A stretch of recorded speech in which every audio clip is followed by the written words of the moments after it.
Welcome back. Bengaluru ನಿವಾಸಕ್ಕೆ ವಾಪಸ್ ಆಗಿದ್ದಾರೆ ಡಿಕೆ ಸುರೇಶ್. ಮಾಧ್ಯಮಗಳಿಗೆ ಪ್ರತಿಕ್ರಿಯೆಯನ್ನ ಕೊಡೋಕೆ ಡಿಕೆ ಸುರೇಶ್ ನಿರಾಕರಿಸಿದ್ರು. ಜಸ್ಟ್ ಅವರು ಹೇಳಿ ಹೋಗಿದ್ದು ಎಲ್ಲರಿಗೂ ಥ್ಯಾಂಕ್ ಯು, ನಾನೇನು ಮಾತನಾಡಲ್ಲ ಅಂತ ಹೇಳಿದ್ದಷ್ಟೇ. ಮಾಧ್ಯಮಗಳಿಗೆ ರಿಯಾಕ್ಷನ್ ಕೊಡೋಕೆ ಡಿಕೆ ಸುರೇಶ್ ನಿರಾಕರಿಸಿದ್ದಾರೆ. ಇಲ್ಲಿವರೆಗೂ ಅವರ ಸಹೋದರ ಡಿಕೆ ಶಿವಕುಮಾರ್ ಅವರ ಜೊತೆಯಲ್ಲೇ ದೆಹಲಿಯಲ್ಲಿದ್ದರು. ಈಗ ಬೆಂಗಳೂರಿಗೆ ವಾಪಸ್ ಆಗಿದ್ದಾರೆ. ಸಿಎಂ ಆಗುವ ಬಗ್ಗೆ ಡಿಕೆ ಸುರೇಶ್ ಮೌನ ವಹಿಸಿದ್ದಾರೆ. ಡಿಕೆ ಶಿವಕುಮಾರ್ ನಿವಾಸದ ಬಳಿ ಮನೆ ಮಾಡಿದ ಸಂಭ್ರಮ. ಅವರ ಕಾರ್ಯಕರ್ತರು, ಅವರ ಅಭಿಮಾನಿಗಳು ಸಿಹಿ ಹಂಚಿ ರಾಜ್ಯದಾದ್ಯಂತ ಕೆಲವು ಕಡೆಗಳಲ್ಲಿ ಸಂಭ್ರಮಿಸ್ತಾ ಇದ್ದಾರೆ ಈಗಾಗಲೇ.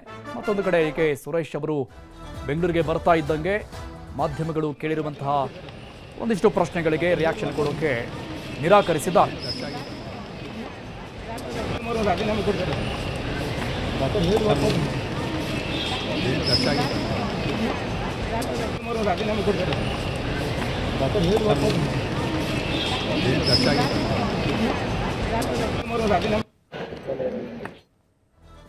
ಇನ್ನು ದೆಹಲಿಯಿಂದ ಒಬ್ಬರೇ ಡಿಕೆ ಶಿವಕುಮಾರ್ ಅವರ ಆಪ್ತರು ವಾಪಸ್ ಆಗ್ತಾ ಇದ್ದಾರೆ. ಏರ್ಪೋರ್ಟ್ನಲ್ಲಿ ಶಾಸಕ ಡಾಕ್ಟರ್ ರಂಗನಾಥ್ ಅವರು ಮಾತನಾಡಿದ್ದಾರೆ. ನಮ್ಮದು ಶಿಸ್ತಿನ ಪಕ್ಷ, ಹೈಕಮಾಂಡ್ ನಿರ್ಧಾರಕ್ಕೆ ಬದ್ಧರಾಗಿರುತ್ತೇವೆ. ಹೈಕಮಾಂಡ್ ಸೂಚನೆ ಪಾಲನೆ ಮಾಡುವ ಕಟ್ಟಾಳು ನಾವು. ಒಳ್ಳೆಯ ನಿರ್ಧಾರವನ್ನ ತೆಗೆದುಕೊಳ್ಳುತ್ತದೆ, ಕಾದ್ ನೋಡೋಣ ಅಂತ ಹೇಳಿದ್ದಾರೆ. ನನ್ನ ದೆಹಲಿಯಲ್ಲಿ ಸುದೀರ್ಘವಾದ ಚರ್ಚೆ ಆಗಿದೆ ಅಂತ ಮಾತನಾಡಿದ್ದಾರೆ ಡಾಕ್ಟರ್ ರಂಗನಾಥ್ ಅವರು. ಒಂದು ವಿಚಾರ ಹೇಳಲಿಕ್ಕೆ ಇಷ್ಟಪಡ್ತೇನೆ. ಇವತ್ತು ಕಾಂಗ್ರೆಸ್ ಪಕ್ಷ ಹೈಕಮಾಂಡ್ ಬಲಿಷ್ಠವಾಗಿದೆ, ಒಳ್ಳೆ ನಿರ್ಧಾರಗಳು ತೆಗೆದುಕೊಳ್ತಾರೆ, ಕಾದ್ ನೋಡೋಣ. ಎಲ್ಲಿ ತಡ ಮಾಡಿದ್ದಾರೆ? ಸೂಕ್ತವಾದಂಥ ಸಂದರ್ಭದಲ್ಲಿ ಸೂಕ್ತವಾದ ನಿರ್ಧಾರ ತೆಗೆದುಕೊಳ್ತಾರೆ ಅಂತ ಅವತ್ತಿಂದನೂ ಹೇಳ್ತಾ ಇದೀವಲ್ಲ.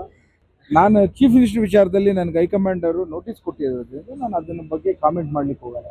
ನಿನ್ನೆಯಿಂದ ಡಿಕೆ ಶಿವಕುಮಾರ್ ಮತ್ತೆ ಡಿಕೆ ಸುರೇಶ್ ಅವರು ಯಾವುದೇ ಮಾಧ್ಯಮಗಳು ಪ್ರತಿಕ್ರಿಯೆನೇ ಕೊಡ್ತಾ ಇಲ್ಲ. ಒಳ್ಳೇದಲ್ವಾ? ನನ್ಗೆ ಅದ್ರ ನಮ್ನೇನು ಇನ್ವೈಟ್ ಇಲ್ಲ, ಅಲ್ಲಿ ನಮ್ಗೆ ಕರೆದಿಲ್ಲ. ಸೊ ಅದ್ರ ಬಗ್ಗೆ ನನಗೇನು ಮಾಹಿತಿನೂ ಇಲ್ಲ. ಒಂದು ವಿಚಾರ ಹೇಳಲಿಕ್ಕೆ ಇಷ್ಟಪಡ್ತೇನೆ. ಇವತ್ತು ಕಾಂಗ್ರೆಸ್ ಪಕ್ಷ ಹೈಕಮಾಂಡ್ ಬಲಿಷ್ಠವಾಗಿದೆ, ಒಳ್ಳೆ ನಿರ್ಧಾರಗಳು ತೆಗೆದುಕೊಳ್ತಾರೆ, ಕಾದ್ ನೋಡೋಣ. ಎಲ್ಲಿ ತಡ ಮಾಡಿದ್ದಾರೆ?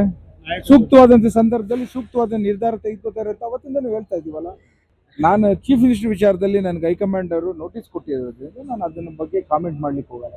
ನಿನ್ನೆಯಿಂದ ಡಿಕೆ ಶಿವಕುಮಾರ್ ಮತ್ತೆ ಡಿಕೆ ಸುರೇಶ್ ಅವರು ಯಾವುದೇ ಮಾಧ್ಯಮಗಳು ಪ್ರತಿಕ್ರಿಯೆನೇ ಕೊಡ್ತಾ ಇಲ್ಲ. ಒಳ್ಳೇದಲ್ವಾ? ನನ್ಗೆ ಅದ್ರ ನಮ್ನೇನು ಇನ್ವೈಟ್ ಇಲ್ಲ, ಅಲ್ಲಿ ಏನು ಗೊಂದಲನೂ ಆಗಿಲ್ಲ. ನಿನ್ನೆ ಎಲ್ಲ ಸುದೀರ್ಘವಾದಂಥ ಸಭೆ ನಡೆದು ಚರ್ಚೆ ಆಗಿದೆ. ಏನು ಚರ್ಚೆ ಆಗಿದೆ ಅಂತ ಗೊತ್ತಿಲ್ಲ.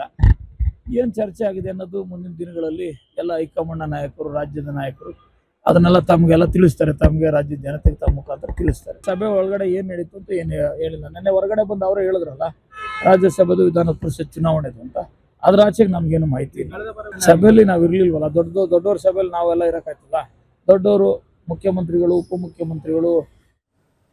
ಇನ್ನು ಮತ್ತೊಂದು ಕಡೆ ಬೆಂಗಳೂರಲ್ಲಿ ಹಿಂದುಳಿದ ವರ್ಗಗಳ ಆಯೋಗದ ಸಭೆ ಆಗ್ತಾ ಇದೆ. ಸಭೆಯಲ್ಲಿ ಜಾತಿ ಜನಗಣತಿ ಸಮೀಕ್ಷಾ ವರದಿ ಅಂತಿಮ ಆಗುವಂತಹ ಚರ್ಚೆ ಆಗ್ತಾ ಇದೆ. ವರದಿಗೆ ಅಂತಿಮ ಮುದ್ರೆ ಹಾಕಿದ ಬಳಿಕ ಅದನ್ನ ಸರ್ಕಾರಕ್ಕೆ ಸಲ್ಲಿಕೆ ಮಾಡಲಾಗುತ್ತೆ. ಹಿಂದುಳಿದ ವರ್ಗಗಳ ಆಯೋಗದ ಸಭೆ ಮಹತ್ವವನ್ನು ಪಡೆದುಕೊಳ್ತಾ ಇದೆ. ಈ ಒಂದು ಹಂತದಲ್ಲಿ ಈ ಸಭೆ ಕೂಡ ಜಾತಿ ಜನಗಣತಿ ವರದಿಗೆ ಅಂತಿಮ ಮುದ್ರೆ ಹಾಕಿದ ನಂತರದಲ್ಲಿ ಅದನ್ನ ಸರ್ಕಾರಕ್ಕೆ ಸಲ್ಲಿಕೆ ಮಾಡಲಾಗುತ್ತೆ.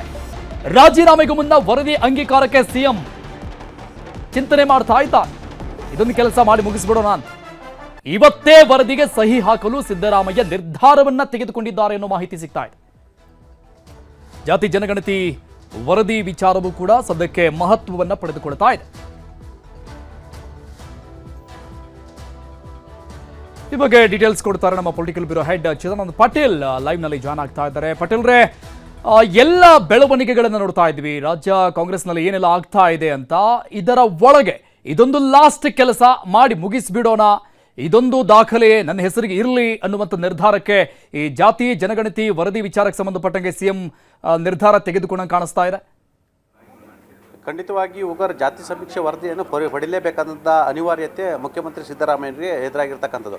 2013ರಿಂದ 18ರಲ್ಲಿ ಮುಖ್ಯಮಂತ್ರಿ ಆದಂಥ ಸಂದರ್ಭದಲ್ಲಿ ಕಾಂತರಾಜ್ ಆಯೋಗದಿಂದ ಜಾತಿ ಸಮೀಕ್ಷೆಯನ್ನು ಮಾಡಿದರು. ಆದರೆ ಆ ವರದಿ ಮುಖ್ಯಮಂತ್ರಿ ಸಿದ್ದರಾಮಯ್ಯ ಹೇಳುವ ಪ್ರಕಾರ 2018ಕ್ಕೆ ಅದು ರೆಡಿ ಆಗಲಿಲ್ಲ. ನಂತರ 2019ಕ್ಕೆ ಅದು ಸಿದ್ಧವಾಯಿತು. ನಂತರ ಆವತ್ತಿನ ಮುಖ್ಯಮಂತ್ರಿ ಆಗಿದ್ದಂಥ HD ಕುಮಾರಸ್ವಾಮಿ ಅವರಿಗೆ ವರದಿಯನ್ನು ಕೊಡಲಿಕ್ಕೆ ಹೋದರು. ಆದರೆ ಕುಮಾರಸ್ವಾಮಿ ಆ ವರದಿಯನ್ನು ಸ್ವೀಕರಿಸಿಲ್ಲ ಅಂತೇಳಿ ಗಂಭೀರ ಆರೋಪವನ್ನು ಮಾಡಿದರು.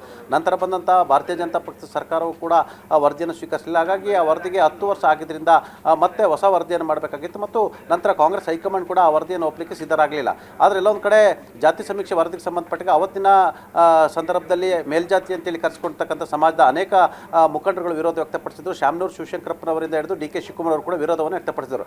ನಂತರ ಕಾಂಗ್ರೆಸ್ ಹೈಕಮಾಂಡ್ ಮಧ್ಯಪ್ರವೇಶ ಮಾಡಿ ಮತ್ತೆ ಮರು ಜಾತಿ ಸಮೀಕ್ಷೆ ಮಾಡುವಂತೆ ಮುಖ್ಯಮಂತ್ರಿಗಳು ಸೂಚನೆ ನೀಡಿತು. ಹಾಗಾಗಿ ಮುಖ್ಯಮಂತ್ರಿ ಸಿದ್ದರಾಮಯ್ಯನವರು ಹಿಂದುಳಿದ ವರ್ಗದ ಆಯೋಗದ ಮುಖಾಂತರ ಮತ್ತೆ ಜಾತಿ ಸಮೀಕ್ಷೆ ವರದಿಯನ್ನು ರೆಡಿ ಮಾಡಿರ್ತಕ್ಕಂಥದ್ದು. ಕಳೆದ 6 ತಿಂಗಳಲ್ಲಿ ಕೂಡ ವರದಿ ರೆಡಿ ಆಗ್ತಿರ್ತಕ್ಕಂಥದ್ದು. ಇವತ್ತು ಹಿಂದುಳಿದ ವರ್ಗದ ಆಯೋಗದ ಅಧ್ಯಕ್ಷ ಮಧುಸೂದನ್ ಜಿ ನಾಯಕ್ರವರು ಹೇಳುವ ಪ್ರಕಾರ ವರದಿ 6 ತಿಂಗಳಲ್ಲಿ ಕೂಡ ನಾವು ಸಿದ್ಧಪಡಿಸಿಕೊಂಡಿದ್ದೀವಿ, ಇವತ್ತು ಅಂತಿಮ ಆಗುವ ಸಾಧ್ಯತೆ ಇದೆ ಅಂತ ಹೇಳ್ತಿರ್ತಕ್ಕಂಥದ್ದು. ಮುಖ್ಯಮಂತ್ರಿ ಸಿದ್ದರಾಮಯ್ಯನವರು ಎಲ್ಲವೂ ಅಂದುಕೊಂಡಂತೆ ಆದರೆ ನಾಳೆ ಲೋಕಭವನಕ್ಕೆ ತೆರಳಿ ರಾಜೀನಾಮೆ ಕೊಡುವ ಸಾಧ್ಯತೆ ಇರತಕ್ಕಂಥದ್ದು. ಹಾಗಾಗಿ ಅದಕ್ಕೂ ಮುಂಚಿತವಾಗಿ ಜಾತಿ ಸಮೀಕ್ಷೆ ವರದಿಯನ್ನು ಪಡೀಲಿಕ್ಕೆ ತೀರ್ಮಾನವನ್ನು ಮಾಡಿರ್ತಕ್ಕಂಥದ್ದು. ಯಾಕಂತ ಹೇಳಿದ್ರೆ ಅಲ್ಪಸಂಖ್ಯಾತ ಹಿಂದುಳಿದ ದಲಿತ ಸಮುದಾಯದ ನಾಯಕರ ಕೆಂಗಣಿಗೆ ಗುರಿಯಾಗುವ ಸಾಧ್ಯತೆ ಇರತಕ್ಕಂಥದ್ದು. ಯಾಕಂತೇಳಿ ಪ್ರತಿ ಬಾರಿ ಕೂಡ ಜಾತಿ ಸಮೀಕ್ಷೆ ಅನ್ನೋದು ಮುಖ್ಯಮಂತ್ರಿ ಸಿದ್ದರಾಮಯ್ಯವರು ಕುರ್ಚಿ ಉಳಿಸಿಕೊಳ್ಳುವ ಅಸ್ತ್ರ ಆಗಿತ್ತು ಮತ್ತು ರಾಜಕೀಯ ಅಸ್ತ್ರ ಆಗಿತ್ತು ಅಂತೇಳಿ ಗಂಭೀರ ಆರೋಪ ಕೇಳಿ ಬಂದಿತ್ತು.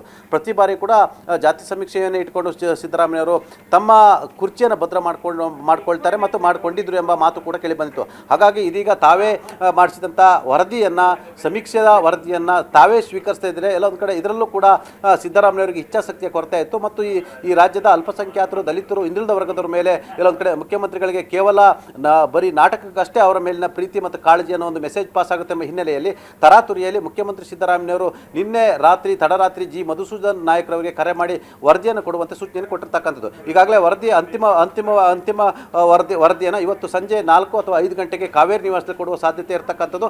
ಮುಖ್ಯಮಂತ್ರಿ ಸಿದ್ದರಾಮಯ್ಯವರು ಈ ವರದಿಯನ್ನು ಸ್ವೀಕಾರ ಮಾಡುವಂಥದ್ದು. ಆ ಮುಖಾಂತರ ಮುಂದೆ ಬರ್ತಕ್ಕಂಥ ಮುಖ್ಯಮಂತ್ರಿಗಳು ಈ ವರದಿಯನ್ನು ಕ್ಯಾಬಿನೆಟ್ನಲ್ಲಿ ಇಟ್ಟು ಅಂಗೀಕಾರ ಮಾಡಿ ವರದಿಯನ್ನು ಎಲ್ಲೊಂದು ಕಡೆ ಬಿಡುಗಡೆ ಮಾಡುವಂತೆ ಆಗ್ರಹ ಮಾಡೋ ಸಾಧ್ಯತೆ ಇದೆ ಅಂತ ಹೇಳಲಾಗ್ತಿದೆ. ಆ ಮುಖಾಂತರ ಜಾತಿ ಸಮೀಕ್ಷೆ ಅನ್ನೋದು ಮಾಜಿ ಆದರೂ ಕೂಡ ಅದೊಂದು ರಾಜಕೀಯ ಅಸ್ತ್ರ ಆಗುವ ಸಾಧ್ಯತೆಯನ್ನು ಕೂಡ ತಳ್ಳಿ ಹಾಕುವಂತಿಲ್ಲ ಉಗಾರ್. ಥ್ಯಾಂಕ್ ಯು ಪಟೇಲ್ ರೇ ಎಲ್ಲ ಡೀಟೇಲ್ಸ್ಗೆ.